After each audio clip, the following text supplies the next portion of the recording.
Hey guys, Josh Zamora here with a very quick video to talk to you about pre-launching and hard coding so that you can feel confident when promoting our pre-launch in knowing that you're actually going to get credit for the sales that you refer during pre-launch. I know this gets talked about a lot, but not too many people talk about how they are actually hard coding during the pre-launch phase. So in this video, I'm going to show you how we do it so that when you promote our pre-launches, you feel confident knowing that you will be getting credit for those sales. So this is exactly how we're going to run it for Studio, as well as our other future launches that we have. Okay, so let's go ahead and jump right into this. There's a few steps that you have to do to get this set up properly. I'm going to show you how we do it, just so that you can, again, have that confidence when promoting our pre-launch. So step number one, I obviously use JVZoo, and inside of JVZoo, they have the ability for you to set up a pre-launch for your launch listing, pretty much. So that option is right here under the seller details. You can turn on the pre-launch option, but what you want to do as well is to pass the affiliate ID to the actual sales page. What this is going to do though is not only is it going to pass it to the main sales page once you actually go live, but it's going to pass it to whatever URL you have here under the pre-launch page URL area. Okay, as you can see, I do have the GoToWebinar link here, and I have that here for a reason, and I'll tell you why here in a few minutes. But during the actual pre-launch, of course, what you want to have there is your actual pre-launch page. Okay, this is what my pre-launch page like, very simple, has a quick demo video, and it pushes them to sign up to the pre-launch webinar list, pretty much. So during the actual pre-launch, you want to make sure that you have that in here, your actual pre-launch page where people can sign up to that list. Okay.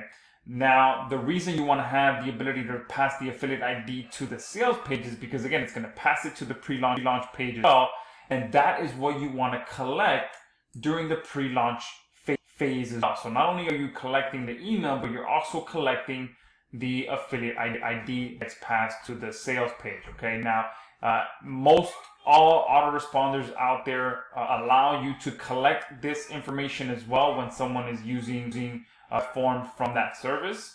So obviously Sendio, this form here is a Sendio form, and with Sendio we also capture that information as well, along with a bunch of other information. Okay, so for the most part, if you're using any big name autoresponder, they're most likely capturing that affiliate ID. Okay, so that is pretty much the first few steps. You create a pre-launch page, you put it in here, you activate it. You also activate this option here. This is very important because without this, you're not going to capture your affiliate's ID. Okay, so this is what allows us to continue to re-cookie your pre-launch subscribers throughout the pre-launch phase and even after the pre-launch phase. Okay, so the way that we run our pre-launch system is pretty much we entice the visitors to sign up to the pre-launch list because they'll get an additional discount for doing so, and also they can join the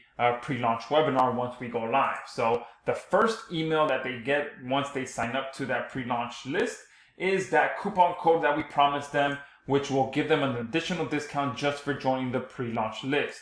On top of that, we have the link in here to start pushing them to register for the pre-launch webinar. Okay, now if I show you what this link looks like, it's going to make sense why we want to collect that affiliate ID. Oh, whoops, I don't want to go to it. It's a bad request because that page no longer exists because that pre-launch is already done. But pretty much this is what the link looks like. Okay, it's a JVZoo link, just like your actual affiliate link, but we're able to put in the affiliate ID short code that we collected during that subscriber's initial subscription to the pre-launch list. So now every time that that subscriber, we email that subscriber, we are using this link. Okay, and this number here is the number of the listing that is in here. Okay, so everything is tied together so that we continue to re-cookie those pre-launch subscribers with your link. So this is pretty much true hard coding where every subscriber that is signing up to that pre-launch list is going to continue to get cookied because we are doing so with our autoresponder. Okay, so this is the very first email that they get, but then throughout the pre-launch sequence, we continue to use this link as well to continue to re-cookie them all the way up until the moment we go live.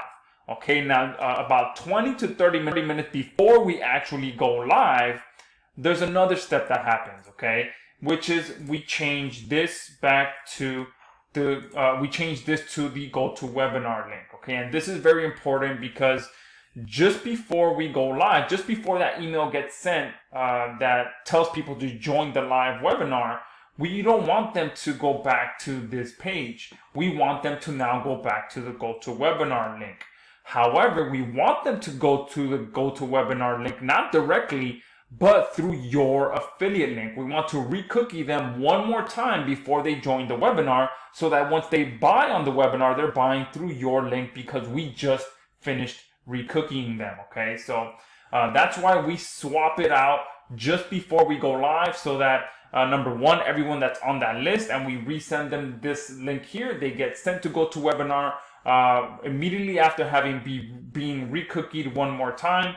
But also anyone that is clicking your affiliate link after 10 a.m. or 2 p.m. or whatever time your your pre-launch webinar is, if those people that are clicking 10, 15, 20 minutes late, they are not going to this page anymore either. They are going directly to the live webinar. So they're all getting re-cookied just before joining the live webinar. Okay, so that's very important, and why we up it out to GoToWebinar just before we go live, so that we are no longer having to capture their information. We don't want to capture their information anymore once we're already live. Okay, especially if it's after the pre-launch, because if you are promoting the pre-launch and you send out your We Are Live email, you want them to go directly to the webinar through your affiliate, that they're getting re-cookied before joining, and then once we drop the links to buy on the webinar, they had just gotten cookied with your link. Okay, so that's how we run our pre-launch sequence. Very simple. Number one, we set up a pre-launch page where we are capturing the affiliate ID once they sign up. We continue to re-cookie them throughout the launch sequence with this, with the ability to use the short code that we have built into Zendio. And then just before going live, we switch it to GoToWebinar, so that anyone that clicks, either just before or just after, being re-cookied the moment they click the link, but also being redirected to GoToWebinar. Okay, so hopefully this gives you full confidence to promote our pre-launch. It is true hard coding. And again, even after the pre-launch is over, we continue to promote to the pre-launch list using this link. And obviously at that point, they're no longer being sent to the pre-launch link, but they're being sent to the sales page link through your affiliate link. So that's how we run our pre-launch. Hopefully it gives you confidence to promote our pre-launch sequences to ensure that you get credit for your sales.